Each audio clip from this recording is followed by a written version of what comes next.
To introduce our keynote speaker for this morning, Kathleen Enright from GEO, Grantmakers for Effective Organizations. And I hope most of you have started to hear, I don't know if you all have yet, that we have started to work with GEO in a more intentional way, and with Northern California Grantmakers and San Diego Grantmakers. The three regionals in California and GEO have entered into a 3-year partnership to bring more GEO programming to California.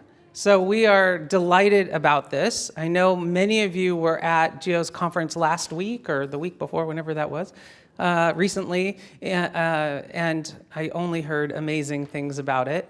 And it is just, I'm excited because I know we've been hearing so much from all of you about wanting more opportunities to discuss the very issues that GEO is really the thought leaders on. And so to have Kathleen here today for us is just a great honor and a great opportunity. And you all have her bio, you can see it in our program. But really what I wanted to say is thank you, Kathleen, thank you for your leadership working with us to now map out what will be some really exciting opportunities for all of you to take part of and get to know GEO better for those who don't. And I'll introduce Kathleen. Come on up. We have just been thrilled to be working closer with Southern California Grantmakers. I have to tell you that we work with a lot of different regional associations around the country, and actually, one of the things that we think about when we structure our partnerships is the strength of the regional association. And Chris Essel is a rock star. You guys might not know because she's your local talent, but she is a national talent, and others in the network are definitely looking to her for what an amazing role that she's played here for all of you. So consider yourselves super lucky. And obviously her team, with Dave as one of the key players, are just the rock stardom continues all the way through the ranks. So just wanted to say that. And then I'm really excited about this whole conference and the content that you guys have before you. I noticed the breakout sessions are all on topics that I kind of would want to go to all of them. But I also noticed that they are all led by GEO members, which is kind of fun. Actually, I want all the GEO members in the room, if you don't mind raising your hands, so you can see that your buddies are around. Yeah, there's a good group of folks at all the different tables. So I was asked here to talk about culture and its relationship to organizational effectiveness.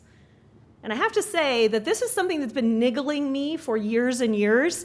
I've actually been in my job, I was just talking to my table up at the front. I'm the founding executive director of GEO, so I've been in the job for 15 years now. And cyclically, this idea of culture, we kind of need to get at that. It just keeps kind of coming up. And we can never really figure out, what are the direct connections with what GEO really cares about most? And for those of you who don't know us well yet, GEO is an organization of, I think it's 560 now organizations and 5,000 people who are all committed to kind of changing the status quo in philanthropy to be more focused on the ways that we as funders can best support those folks on the ground doing the work, the nonprofits themselves. So what are the changes that we as funders can make that ultimately help them the most? And so it wasn't until we started looking carefully at the question of how change happens. We were semi-disappointed a couple years ago. We do this every 3 years. We do a national study of all staffed foundations in the U.S. It's coming up again this year, so when you get it, fill it out. And what we found is that change was still being really pretty slow to make. And there was this big gap between what funders said they care about and what they're actually doing. And so we said, we've got to do something different. If we're an organization that cares about helping these change agents create the change that they want to see, then we've got to figure out what GEO can do differently, better, or more. And so when we looked at it, we realized that there was this invisible barrier getting in the way of folks trying to make something, some change in their institution's work. And really, in a word, that barrier was culture. So I want to draw the connection between culture and effectiveness today. I want to get you guys all thinking about your own cultures, just really intentionally. What is it? What do you want it to be? Is there a gap there between what it is right now and what you want it to be? And then I'll hopefully point to some pragmatic places to start. But I first want to start with a quick story about why this really rose up for me in just sort of a visceral way. And it's about a Family Foundation leader, Sonia Campion. She is in Seattle, Washington, and she and her husband own the store Zoomies. Any kind of skater, snowboarder people here? I see the tech guys in the back are going, yeah.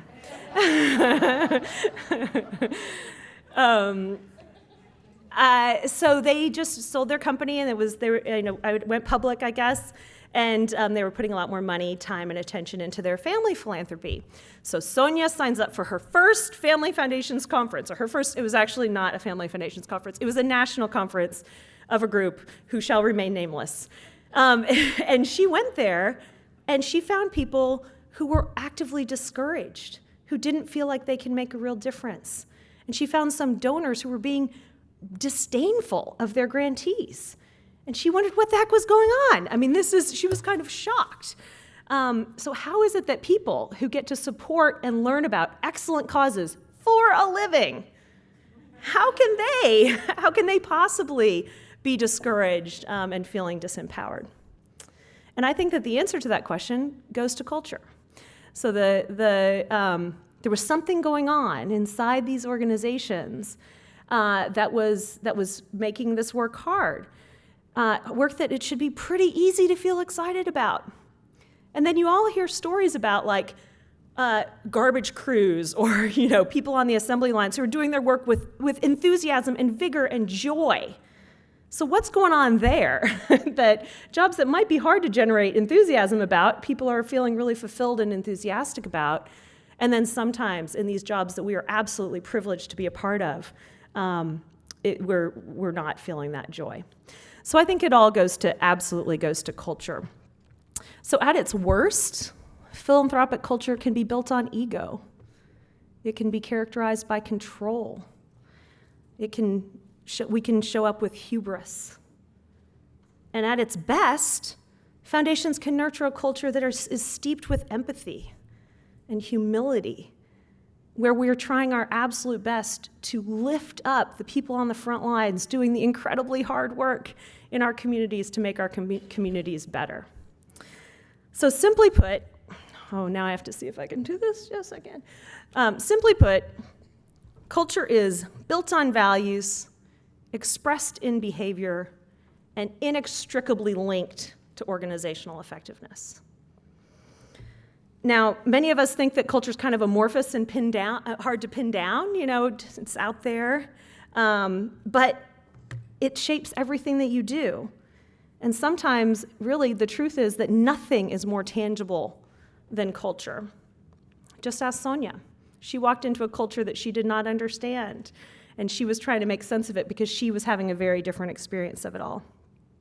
So given that culture is built on values, I know that we've already done some interaction, but I don't think anybody wants me to just stand up here and talk for an hour and 15 minutes. So we're going to do another thing at the tables, which is to think about a value. So you might not have done the exercise, as apparently the Disney Foundation is working on right now, of actually expressly laying out your values, but they're there.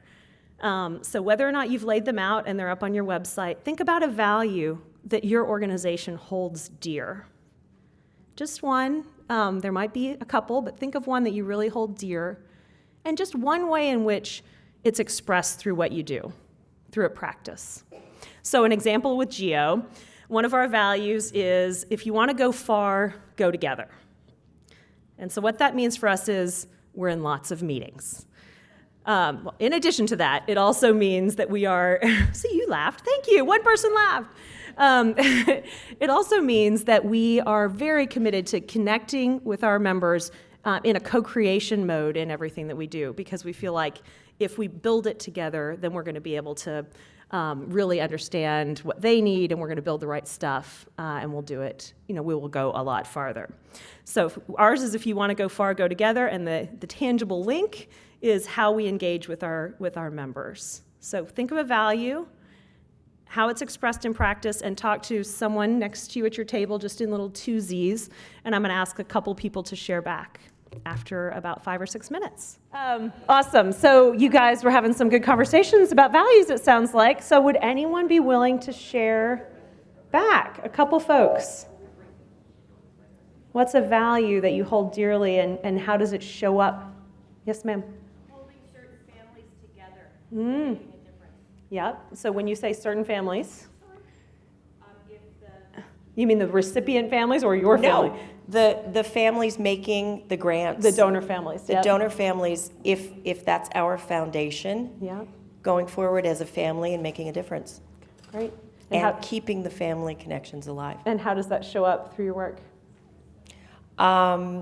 Getting to have family meetings, enjoying them, which is a Making big them deal. not suck? Yeah, that's good. Enjoying them truly, and coming together to do something that we're all proud of. That's great. Great. Who else wants to share a value that they hold dear and how it shows up in their work? Yes, ma'am.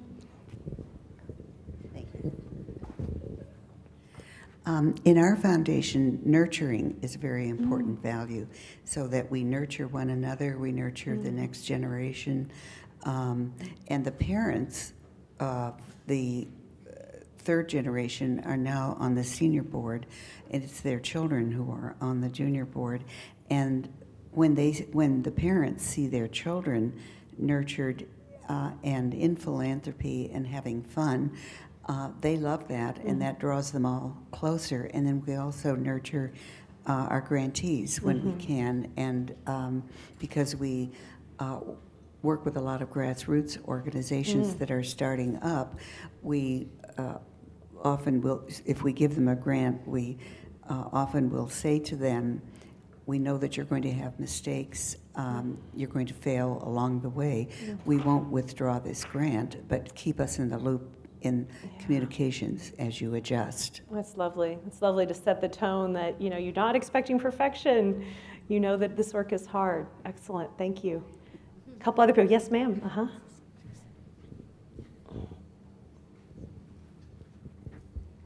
Hi, I'm Liz Levitt with the Mortimer and Mimi Levitt Foundation, and one of our core values is access. And as a mission-driven family foundation, we strive with all of our programs to make sure that they are articulated in a way that reflects that value. So before we will give a grant, we do careful consideration about how populations of different socioeconomic levels will be able to access the funding that inspire the programs that get enacted. And I have to say, I'm incredibly proud of our team and the amount of thought that has gone into this. That's great. So giving access to those that might not have, I know you're an arts funder, right? So We are an arts funder, so there's a lot of thought that goes into this. For example, we're a venue that we help transform underutilized public spaces. So when we look at a location, we look at how can people of different socioeconomic levels get there? Yeah. Is it easy? We look at how many days a week. For example, if concerts are only offered on a Saturday, if you work on a Saturday, you might not be able to get there. So our larger programs require 3 days a week in the hopes that people are able to reap the benefits of the programs being offered that's lovely. at the venues that we fund. Great, thank you. Maybe 1 or 2 more people that are willing to share their value. Yes, sir, in the back, and then you up here. I love this. And so part of what I love about this is that you guys are getting to know each other and what you care about, and you can find kindred spirits. Yes, sir. I'm Will Parrish with 10 Strands, and one of the cultural values we have is openness and collaboration, and it's expressed by almost never using yes, but. and instead using yes and. So if a grantee application comes in and the budget doesn't look big enough or the staff doesn't look, like they have enough expertise or whatever, we say yes and we have an opportunity to influence that and make it better, for example. Ah, lovely. Yeah. Great, thank you. And then there's a woman right up here, and I'll take one more after her, and then we'll get back. Ours are humility and respect, that really we can't accomplish any of our own goals without the organizations that we partner with in the community, because they're the ones working with the clients, providing the services, and often having far more expertise on the specific areas of work that they're doing than we would have. So you have to always go into it with humility and respect. Yeah, that's lovely. Amen to that one. Okay, one more. Anyone else? Yes, ma'am. I'm a very unique situation because it's just me. I don't have a board You're a or donor. anything, so I can do anything I want. So, What's your culture? Good and bad. So as a result, my word is empathy, and I feel it's really critical for me to be actively involved with all the organizations I support, and also with the people they support. So one of my issues is homeless youth. I go out and I'm on a couple of boards, but I'm also go out and know the kids. I belong to coalitions. I do the homeless count. I mean, I am actively involved with that issue. It's not just enough to give a grant for me. Oh, I love. So that's my. I love how you're feel like doing I that. need to understand not just the organization, but the people they serve. Yeah, you're getting the street level view because you're Right. You're removed. Right. You've never experienced. I'm guessing. No. You've never experienced homelessness. Fortunately, Yeah. yes. That's great. Wow, I'm getting chills. These are really powerful. So culture's built on values, and we believe it's 100% linked to organizational effectiveness, and that also we as a sector have kind of neglected this important contributor to our success. We haven't paid enough attention to the role of culture in effectiveness. So GEO's just sort of a couple years into this work, and we're still helping build out a case that is philanthropy specific. So a lot of the evidence comes from the for-profit sector about the importance of culture. I mean, if anyone is a subscriber to Harvard Business Review, every other issue there's a thing about how much culture matters. Though the most recent one was, it's not, if you fix culture, doesn't fix your business model. But I read it. It's a weak it's a weak argument, to be frank. It's sort of like still says, yeah, culture does matter, and these other things matter too. So I want to give you a little bit of the evidence from the for-profit sector, but I will say that we don't really need studies and numbers to know this. You just need to look at companies like Zappos. Who has ever ordered shoes from Zappos? Well, I will say that, Zappos they're not a company that delivers shoes, right? They're a company that delivers what? Happiness, which is amazing. That's what their core value is, delivering happiness. And I knew without a doubt what they were about when they gleefully fixed a mistake that I made that landed my shoes on the wrong doorstep. It was their pleasure to fix my problem and to, lose all this money in the meantime.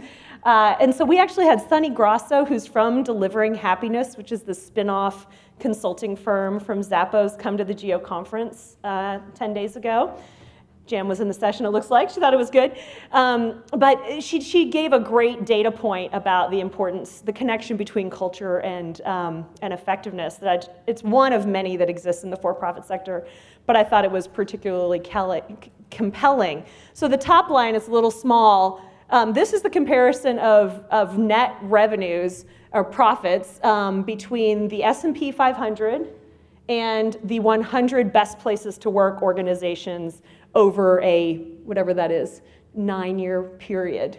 The top line is the best places to work. So the story is they outperform the S&P unilaterally. Like there's not a year where the best places to work do not outperform the S&P. So we're going to continue to grow the field of evidence for philanthropy, but already the evidence is quite strong. So I'm here to share just 3 primary insights about what we've learned so far about the connection between culture and effectiveness. Some of them will probably be pretty self-evident, but I think part of this is just thinking about this work and being intentional in our own actions related to culture. So the first observation is that what happens inside our foundations does not stay inside our foundations. Vegas rules do not apply here. So culture is transmitted in every interaction inside our organization and outside our organization. It shapes the way our employees interact. It shapes the way that we talk to our grantees, the way we think about our grantees. It manifests in the things that we see, hear, do, our belief systems. And if you believe, as I do, that you've got to create trusting relationships with your grantees in order to be able to do philanthropy well, then you have to be attentive to culture. So there's actually data that backs this up from our sector. The Center for Effective Philanthropy, which is a key colleague organization to us in Boston, has data that supports this. So they have a series of surveys they do. They do a grantee perception survey. So they survey all of your grantees and give you anonymous feedback about what your grantees think, helpful stuff. And then they also do a staff perception survey. So these are, if you are the sole woman, this would not be applicable to you. But for organizations that have at least 5 or 6 staff, it's a valuable tool. And they were able to compare for all of those organizations that have both done the grantee perception survey and the staff perception survey, they were able to find some correlations between what the staff felt and believed about how they were treated and their experience inside the organization and what the grantees were feeling and experiencing. For instance, when foundation staff feel empowered, grantees are more likely to experience clarity and consistency from the foundation. That makes sense, right? If the program officer feels like he or she actually speaks for the organization, then the nonprofit kind of doesn't feel like they're getting the runaround or getting some mixed messages. Another one is when the staff of a foundation reports having a deep understanding of the fields that they're working in, grantees perceive more impact on those fields. Now, this is, again, perception, but that's pretty powerful, right? Finally is when the staff feels strongly that the foundation pays attention to learning and learns from past experiences, the grantees report having a higher quality relationship with foundation staff. And that might go to your point about sometimes you're going to fail. Sometimes things aren't going to work out. That's a learning orientation. You know that folks are hopefully going to use that to get better and to learn from their mistakes. So if there's, one of you mentioned family unity as a goal. If there's strife in the family, it's visible outside of the family, outside of the organization. If the board and staff are out of alignment, that shows up pretty tangibly with grantees. If there's ambivalence about strategy, about direction, all of those things are felt. Maybe you think they're staying inside the organization, they are not. But the good side is that the opposite is true too, right? Those positive examples, the positive sides show very clearly outside the organization. And I was pleased to see that the S.D. Bechtel Jr. Foundation just joined SCG, because they were one of my examples in my speech. They are a family foundation run by a woman named Lori Dax. And so she is the daughter of the founder of this family foundation. And for Lori, when we were actually doing some interviews and focus groups with nonprofits, we kept saying, who's getting this really right? What foundations are incredibly supportive of your work? And obviously we did these very small things, but one of them we did was in San Francisco, and that's their primary location. And S.D. Bechtel Jr. kept on coming up. So we were wondering, what's going on there? That's pretty cool. So we tried to dig underneath that bright spot. So I got curious, and in some conversations with Lori, I kind of asked her, what's your orientation? Just some leading questions to hear what was going on with them. And she gets incredibly passionate about the fact that it's not their money. It's not the family's money. She sees herself as a steward of tax-advantaged dollars. This is her, literally, this is money that if they had not made the foundation, she probably would have inherited, right? So there's a big statement that's being made there when she says it's not their money. it is their privilege to steward these tax advantage dollars. So think about what that orientation does when you think about control, right? When you think about the business of philanthropy. So Lori and S.D. Bechtel Jr. takes the business of philanthropy very seriously. They work hard every single day to get better, to improve.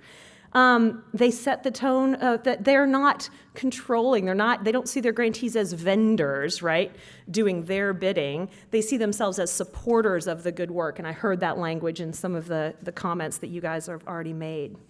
And I can make a personal testimonial to how great they are to work with. They've been a funder of GEOs for a number of years, and they are one of the best. So I think that orientation about the work is a values basis that drives a lot of other very positive decisions that they've made over time.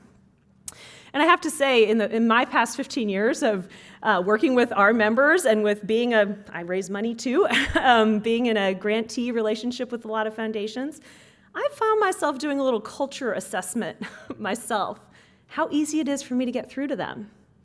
How am I greeted when I go into their offices? What's the site visit like? Do I feel like a hostile witness being deposed? Or do I feel like a valued ally being trusted and supported? So that's just an example of how every single interaction is leaving an impression with those that you fund. Another one actually that really strikes me, especially when it comes to power, is when I'm with one of my junior colleagues, do they ever look at him or her, or do they only look at me? That's very much telling, in my view. When you're only looking at the CEO, you're not looking at the person who's also in the room, who's, in my view, often knows more than I do about what we're talking about. So sometimes those early predictors can be really signals of bigger things at play. The Grable Foundation, which is a foundation in Pittsburgh, Pennsylvania, family foundation. The guy who runs it is Greg Bear. And when I first met him, I was astonished by how responsive he was to every single request or note that I sent him. I was like, does this guy have a clone? Maybe minions? I don't know what's going on here. But then later I discovered that one of the core values of that organization is customer service. And he charges his staff with giving grantees and the community customer service that parallels the Ritz-Carlton. And so they have a set of standards around that. Does that seem scary? Or, they have a set of standards around it. Phone calls will be returned within 1 business day. Emails, the same, or you'll at least tell them when you will get back to them. So that's something that they have drilled down into their organization because they know that it matters. So observation number 1 is that what happens inside your foundation does not stay inside your foundation. So you have to make certain that you're paying attention to how it might be seeping out into the world in either positive and productive ways or potentially damaging ones. Which actually brings me to my second point. So we are all in philanthropy. And it's clear that we have power, right? We have money that other people want access to. But the trappings of power and privilege can show up in culture in ways that are detrimental. So they're often expressed in foundation culture, and unless we tend to them, they can be amplified in a way that we don't want them to be. So take, for instance, foundation office space. So many family foundations, the foundation is inside the family office, and oftentimes those are pretty impressive spots, right? Like they're in some of the nicest buildings in whatever town you're in. And actually, I'm going to use so this is the Ford Foundation's offices. Has anyone ever been to the Ford Foundation? Yes. First of all, you almost get like a body search before you go in. You've got to show your ID to this kind of super grumpy guy at the door. And then you go through, and then this is what you see. And this is the gorgeous atrium of the Ford Foundation. You're kind of like, I'm from Lexington, Kentucky. I'd never been in a building like that before when I was pretty junior going there. And so what Darren Walker, the new CEO of the Ford Foundation, has acknowledged publicly is that this space was designed to intimidate. It was intentionally that way, right, when they built it in the 60s or something. And so a lot of foundations are recognizing that their culture is not lined up. I mean, their office space is not lined up with the culture and who they want to be. And it sends an unintended signal, right? It sends an unintended signal of lots of things, that we are above, we are beyond. And actually, LA's own Fred Alley, I'm sure many people in this room know Fred. He runs the Weingart Foundation, and he's on my board. So in a private conversation, he describes, he said I could share it, so don't run back and be like, Kathleen was talking about. He told me about when he, so you might know that before he became the president of the Weingart Foundation, he was a nonprofit leader helping at-risk kids, and so he was a grantee of the Weingart Foundation. And he said that the first time he went in to try to raise money from the Weingart Foundation, he rode the elevator up and down 4 or 5 times before he got up the nerve to get out. Because this was an intimidating place with powerful people, and the stakes were high for the kids that he was serving. And so that's why accessibility and empathy have been touchstones for the leadership that Fred's trying to provide. So I've only ever been to the Weingart Foundation under his leadership, and I'm struck by the tour of the offices are like, this is what this great grantee did, and he introduces me to staff members who come from poverty themselves, they're immigrants themselves, so they have direct empathy for some of the people that they're trying to serve. So Fred tells this story to his staff as a touchstone for the kind of culture he wants to create. A culture where grantees walk in with confidence through their door rather than tremble before it. Now, I'm always thinking about, when foundation leaders, when sometimes those of us in philanthropy try to be intimidating, my question is, don't we know that by the very nature of our jobs, we are intimidating, right? We are insanely intimidating. Even when you're the nicest, most accessible person on the planet, there's this thing about you having the money and the access that other folks want. So, in fact, I think it's the opposite, the thing that we need to do. We need to work very hard. We have to bend over backwards to help folks feel comfortable. And I want to go back to a Darren Walker example. I know that it's the Ford Foundation, and some folks don't feel like big foundations have translatable lessons. But this is a very translatable lesson, which is that Darren has taken an approach where he's trying to do just that, trying to bend over backwards to make folks not be intimidated. And so this is a video accepting an award from Ballet Hispanico, one of their grantees, and the video will just speak for itself. I'm sure some of you have seen it. Thank you, Ballet Hispanico, artists, staff, donors, and friends. Whether you give your time, your resources, or your passion, each one of you is indispensable to this extraordinary community and its wonderful contributions. Now, on a personal note, as some of you know, I am not just a lover of dance. I love to dance. And since I have a captive audience, I hope you'll humor me. Hit it. It might seem crazy what I'm about to say. Hot air balloon that could go to space. With the air, like I don't care, baby, by the way. Because I'm happy. Clap along if you feel like a room without a roof. Because I'm happy. Clap along if you feel like that's what you want to do. Here come bad news, talking this and that. Well, give me all you got and don't hold it back. Well, I should probably warn you, I'll be just fine.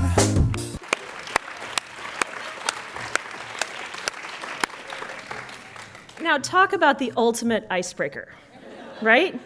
Now, this could have just been something silly and creative and fun to do, but it wasn't. It was strategic. This was very early in Darren's tenure. This is Darren saying, this is not the Ford Foundation you knew. It's a brand new day at the Ford Foundation. And he did it in such a lovely way. Was that really him dancing? It's so funny. No, it was not him. It was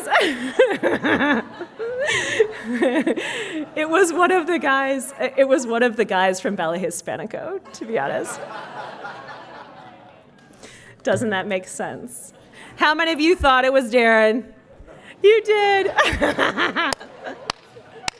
I've used this one other time. And no one had the guts to ask in the room. So good on you for asking. And later they're like, oh, it wasn't him. And I'm like, but still, like if you had that kind of talent, he's doing that and he runs the Ford Fund. Talk about your ultimate Renaissance man.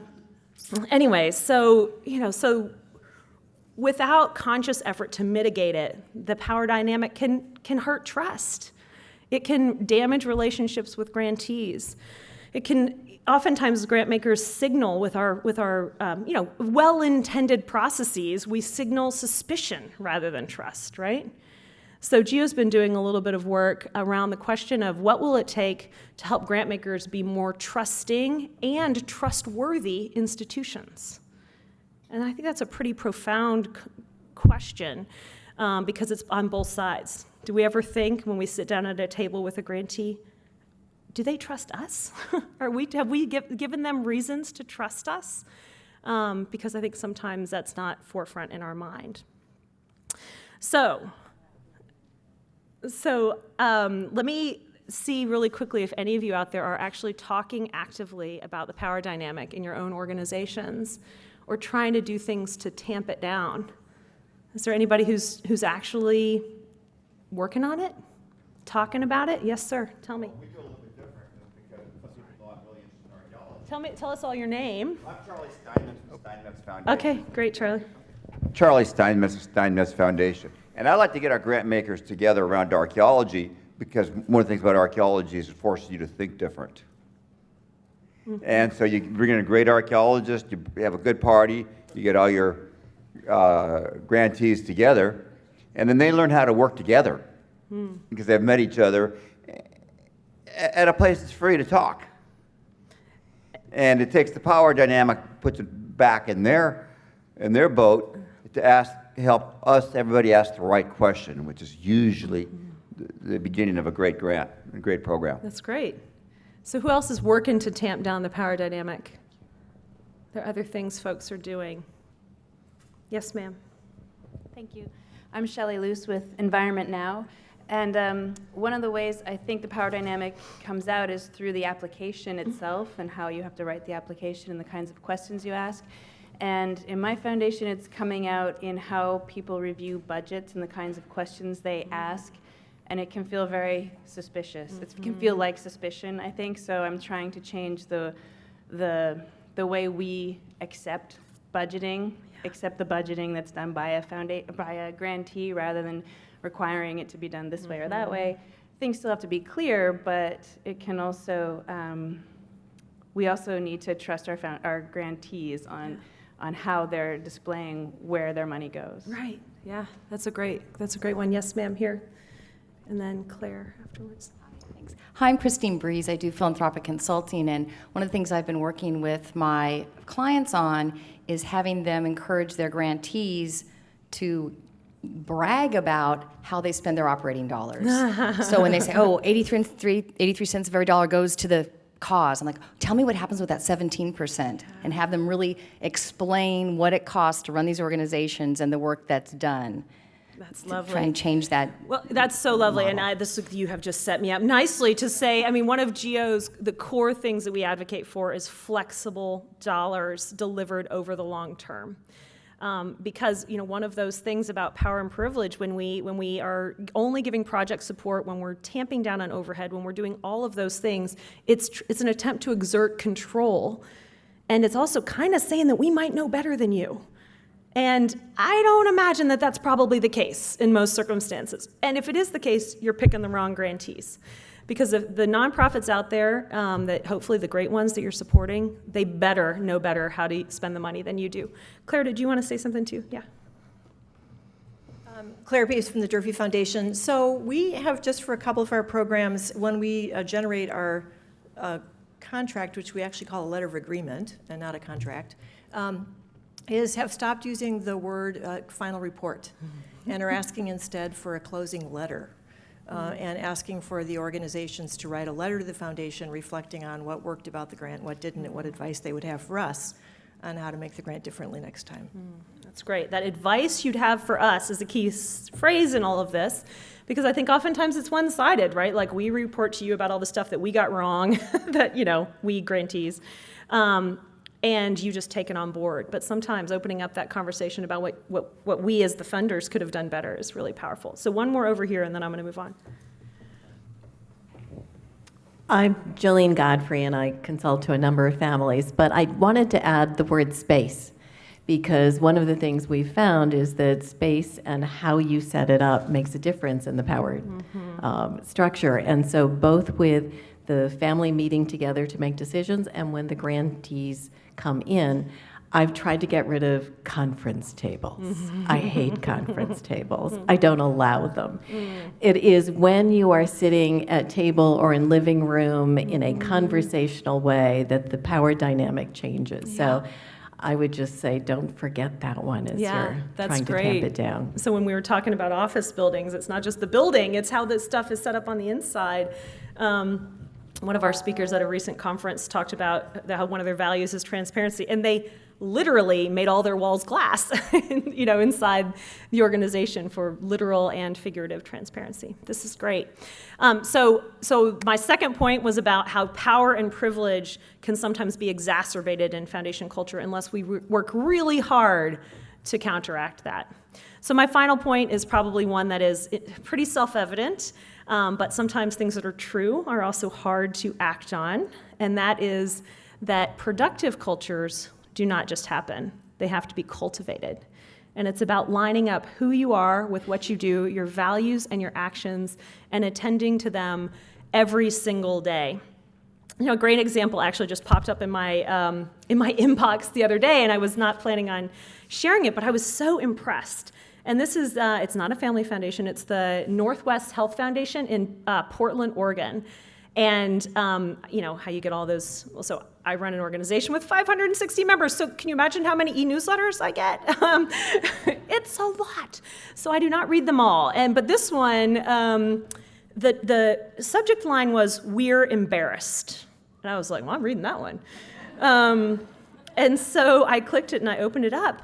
And it basically said that, 7 or 8 years ago, we, the Northwest Health Foundation, committed to equity, health equity, and the areas that we were lifting up were race, geography, and disability. This is what they're saying.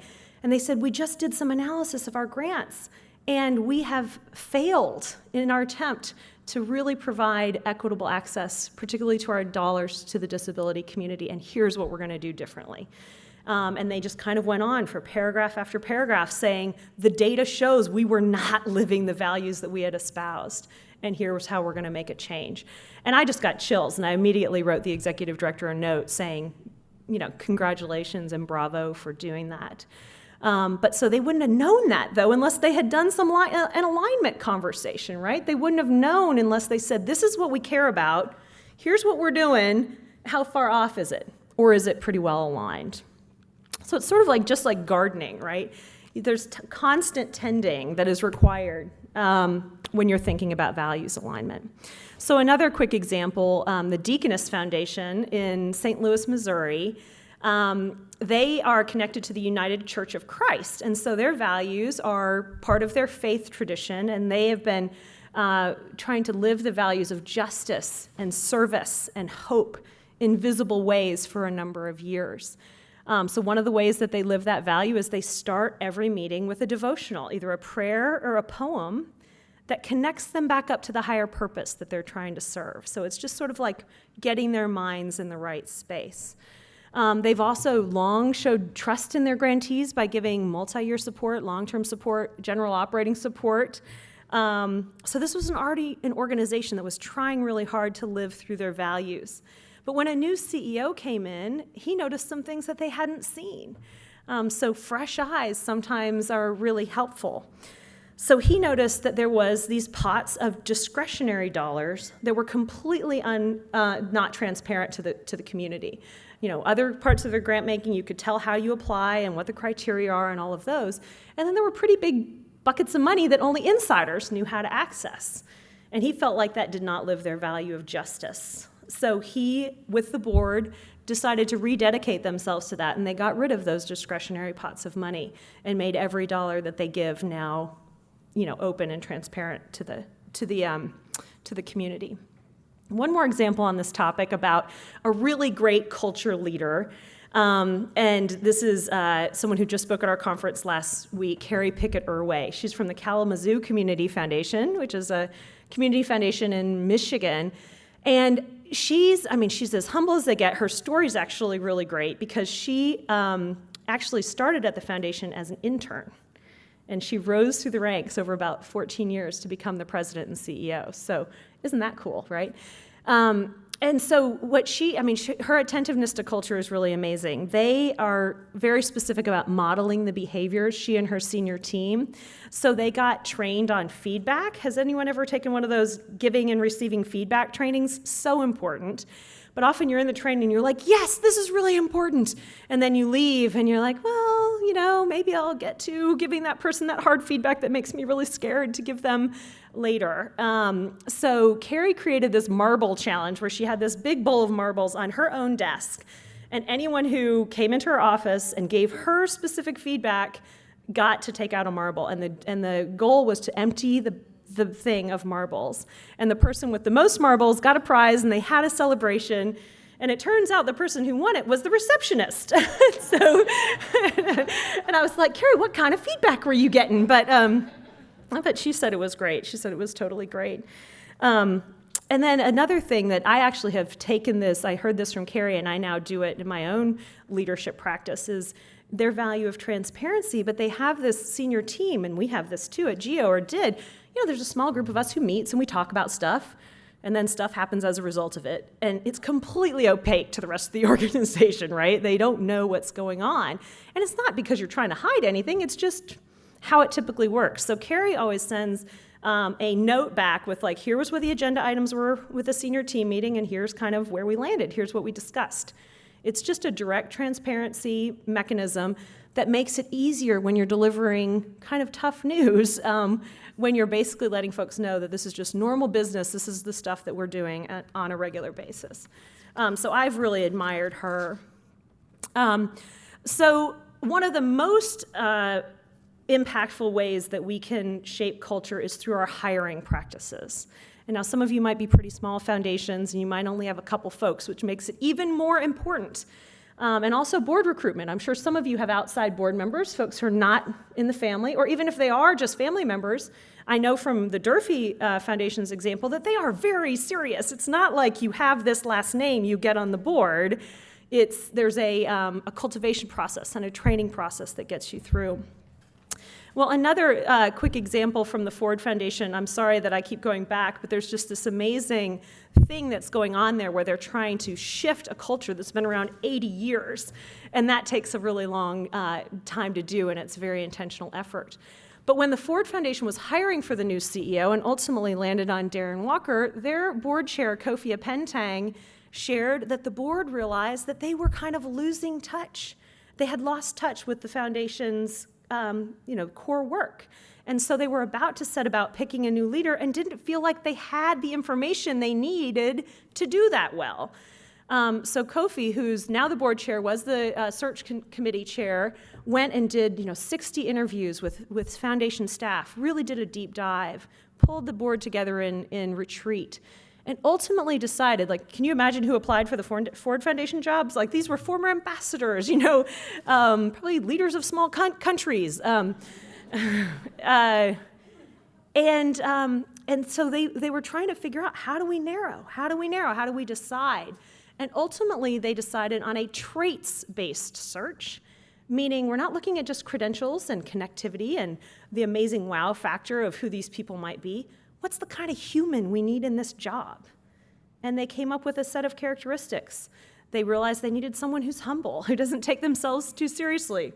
Does Darren take himself too seriously? They needed someone who might be the smartest person in the room, but does not have to prove that he or she is the smartest person in any room. Someone who can kind of be in corporate boardrooms and also walk with the grantees in Africa. And so when they made that shift to try to find the leader who manifests the highest and best values that they want to have in their foundation, that totally shifted for them. I'll share a quick example from Geo. So yes. Yeah, there's a mic coming, Lois. I'll speak loudly. So I was just wondering, so how did they change the description when they were recruiting, when it was trades-based? You should read this. When I read it, I was like, whoa, something different's going on here, because, it always says something like, 30 years worth of increasingly, responsible experience in like organizations. Like there's a certain way these descriptions are written. And this was written with like, the words humility were in there. The word empathy was in there. There were other things that were just called out in a way that's very different.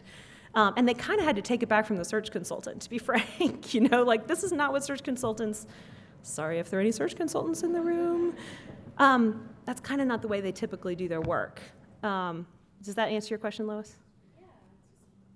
Yeah, it is. I mean, that's why I was completely struck by that when he shared that story. And then they landed on someone who I really, if you guys don't know Darren, now I'm kind of going off script. Darren's very public about the fact that he grew up in poverty. If it's not clear, he's a gay man. So he grew up black, gay, poor in Texas. Like, amen. That guy, talk about resiliency, right? And so he has this kind of gut level empathy that you lack when you grow up in privilege, like many of us did. So that also was pretty profound. And I'm going to do questions after this, and I'm almost done. But one just quick example from Geo's own experience, I kind of knew all along that, so I was the first person hired at Geo, and when I was thinking about who I wanted on the staff with me, I realized that one of the core animating principles had to be they really care about the nonprofit sector and think that it is an extraordinary area of power and potential. And so I was thinking like, well, how do I get an IT guy who cares about that in that way? And maybe there are some IT guys. But there are certain technical jobs that it's hard to hire for values on, because they're kind of technicians, right? There's a certain set of things they do well.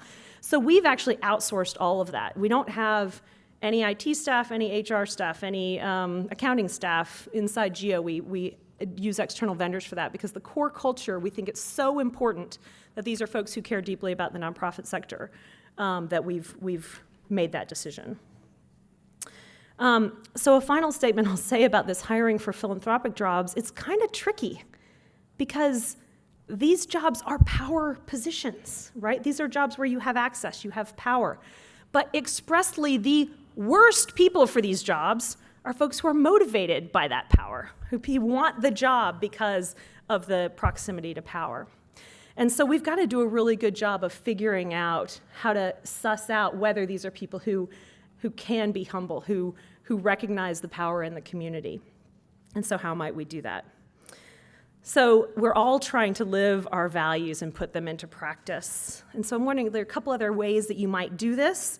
You might just have a conversation inside your organization. So Geo produced a publication called The Source Codes of Foundation Culture, and there was a discussion guide that went with that. Where you can just kind of convene a conversation with your team about like, what are our values and how well are we lining up? And are we a little bit less clear? And if we have 7 values, you kind of have 0 values because you cannot legitimately screen decisions by all 7 of your values all the time. It might be having some deal breakers related to hiring. At our organization, every staff member must fill in the blank. What might that be for you? Have a collaborative mindset, be a team player. There's a lot of different things that might play out. So we've talked about the fact that what happens inside your organization doesn't stay inside your organization, that power and privilege are expressed in culture, and that productive cultures don't just happen, they are cultivated and tended to regularly and on an ongoing basis. Now, hopefully, one thing I'm leaving you with is that culture is powerful. And it has the ability to either amplify or depress our effectiveness. Now, if we get culture right, it can accelerate our progress. It can become one of those virtuous circles that keeps building upon itself. But if we get it wrong, it can be a strong, invisible adversary that we're up against as we're trying to do the work. So most of us probably got into this work because we want to be part of something bigger than ourselves.